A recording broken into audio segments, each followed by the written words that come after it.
Il est 7h13 sur Sud Radio. Je le disais, émotion et interrogation ce matin au lendemain de l'agression au CHU de Reims. Une infirmière et une secrétaire médicale. La secrétaire médicale a pu être opérée avec succès. En revanche, le pronostic vital de l'infirmière de 37 ans est toujours engagé hier soir. Nous sommes avec Patrick Chamboredon, qui est infirmier, lui aussi président du Conseil national de l'Ordre des infirmiers. Rebonjour Patrick Chamboredon. Est-ce qu'on manque de sécurité? C'est l'une des questions qui se pose ce matin, au-delà évidemment de l'émotion, mais est-ce qu'on manque de sécurité dans les hôpitaux? En clair, c'est vrai qu'on rentre comme dans un moulin dans un hôpital. Oui, on rentre comme dans un moulin, mais c'est la tradition de l'hôpital d'être un lieu ouvert, un lieu pour accueillir, un lieu pour prendre en charge. Et donc, c'est une réalité, une certitude. Les urgences sont ouvertes. Bon, maintenant, il y a déjà une sécurité. Donc, ça s'est déjà considérablement renforcé. Mais c'est vrai que traditionnellement, c'est ça. Oui, c'est ça. Est-ce que, justement, les infirmiers, les infirmières sont exposés à des agressions régulièrement ? Alors, il y a un observatoire qui existe actuellement en France qui est mené par le ministère, et puis l'ordre, à l'instar de l'ordre des infirmiers, à l'instar de l'ordre des médecins, a monté son propre observatoire qu'on a lancé en décembre dernier, donc c'est tout frais, on n'a pas de vrais chiffres, on n'a pas assez de recul pour l'instant. Oui. Mais c'est vrai qu'on s'est emparé de ce sujet-là. Le ministre François Braun, avec la ministre déléguée Agnès Firmin-Lebaudot, ont lancé un groupe de travail il y a environ 3 mois, qui doit rendre ses conclusions dès début juin sur ce sujet-là de la violence envers les professionnels. Oui, c'est ça. Qu'est-ce qu'on pourrait faire? Qu'est-ce qu'on pourrait améliorer? Puisque, vous l'avez dit, le ministre dit qu'il faudrait garantir encore plus la sécurité pour les soignants.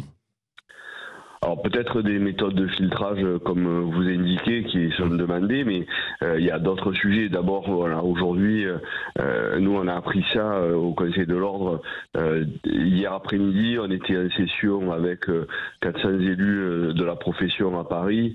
Vous dire l'émotion qu'il y a, et ça, on a condamné les faits, et l'Ordre aura des mesures fortes et se portera partie civile.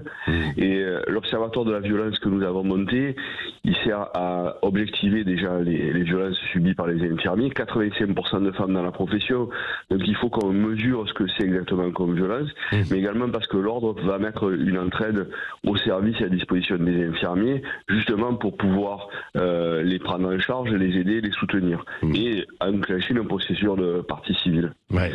Sans aller jusque l'agression de ce type, qui est terrible hier, mais est-ce que, compte tenu parfois des problèmes de personnel dans les hôpitaux, il y a des comportements qui sont assez agressifs de la part de patients ou de gens qui viennent pour se faire soigner?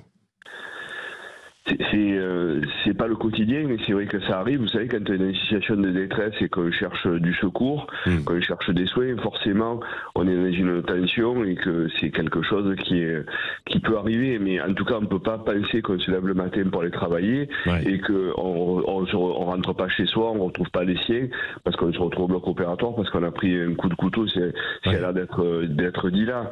Donc c'est quelque chose qui est complètement hallucinant, on pourrait dire. Moi, je pense qu'il y a une autre mesure qui relève peut-être plus du symbole, mais qui est fortement d'actualité, qui est une piste qu'on doit étudier, c'est que on doit accompagner, on doit sanctifier peut-être les professions qui exercent une mission de service public. Parce qu'on ne peut pas toucher aux soignants. Comme vous l'avez dit, Patrick, il y a un sujet actuellement de fuite dans les hôpitaux, de personnels qui sont désespérés, qui s'arrêtent.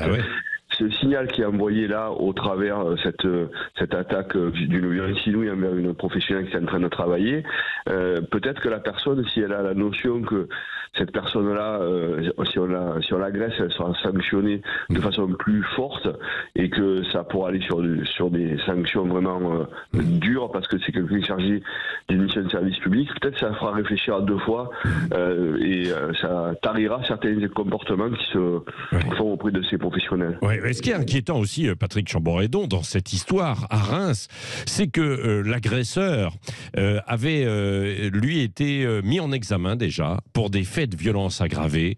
Il avait bénéficié l'année dernière d'une ordonnance de non-lieu pour irresponsabilité pénale. Est-ce que vous croisez justement des gens qui ne devraient pas être en liberté été, mais placés dans des établissements spécialisés?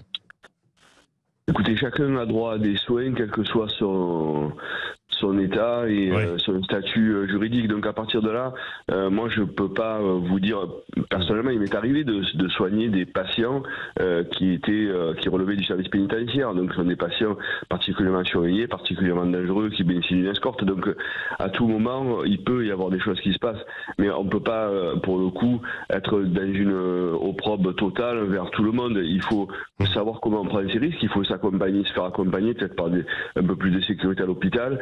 Avoir une notion un peu plus forte sur les peines encourues quand on attaque une personne comme ça, mais tout le monde a droit à des soins et après la justice fera son œuvre sur ce cas-là précis et cette personne qui est manifestement a bénéficié d'un traitement particulier il y a quelque temps. Oui, merci beaucoup Patrick Chamboredon, donc président du Conseil national de l'ordre des infirmiers, et évidemment on a une pensée pour tous les personnels soignants à cette occasion et bien sûr pour cette infirmière qui est entre la vie et la mort dans un état critique. Vous avez d'ailleurs eu des nouvelles ce matin d'elle, non? Ou Patrick Non, pas encore. Non, pas encore. Les infirmiers qui travaillent là-bas à Reims, justement, m'ont alerté dès hier et on est sur le qui-vive justement pour savoir ce qui va se passer. Parce que je vous l'ai dit, on va enclencher certaines choses pour nous, mais moi je tiens à vous dire qu'on a en effet qu'il y a une très forte émotion dans l'assistance. Quand on a appris ça avec la ministre, c'était assez bouleversant parce qu'on parle de renouveler la profession, de la faire évoluer pour renforcer son attractivité, pour avoir des nouveaux infirmiers, des étudiants qui vont venir, et un coup comme ça, c'est quand même quelque chose qui met à mal beaucoup d'espoir et peut briser certaines volontés de s'engager dans cette profession. Oui, merci beaucoup Patrick Chamboredon d'avoir réagi ce matin en direct sur Sud Radio. 7h-9h, le grand matin Sud Radio.